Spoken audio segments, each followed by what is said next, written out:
আসসালামু আলাইকুম, কেমন আছেন সবাই? আশা করি সবাই ভালো আছেন। তো আজকে কোনো রান্নার ভিডিও শেয়ার করব না। আজকে কি রান্না করেছি সেটাই আপনাদের সাথে শেয়ার করলাম। তো এখানে সকালে ছিল খুদের ভাত আর 3 রকমের ভর্তা বানিয়েছিলাম। সিম ভর্তা আর হচ্ছে আর নতুন আলু ভর্তা বানিয়েছিলাম, আর লুইবা ভর্তা। আর এদিকে রান্না করেছিলাম হচ্ছে চান্দা মাছের শুটকি দিয়ে সিম, আর রান্না করেছি মলাই মাছ আর চান্দা মাছ রান্না করেছিলাম লাল লাল করে। আর হচ্ছে নতুন আলু দিয়ে মুরগি রান্না করেছিলাম ঝোল করে। এই নতুন আলু দিয়ে মুরগি রান্না করলে মাশাল্লাহ খুবই মজা হয়। তাই 2 দিন আগেও খেয়েছি, আবার আজকেও রান্না করলাম।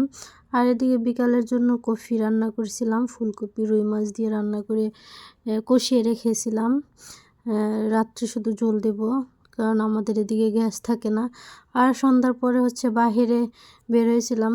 বাহিরে বের হলে তো একটা না একটা কিছু খেতেই হবে। তাই ঠান্ডার দিনে ঠান্ডা খেতে কিন্তু খুবই ভালো লাগে। Cold coffee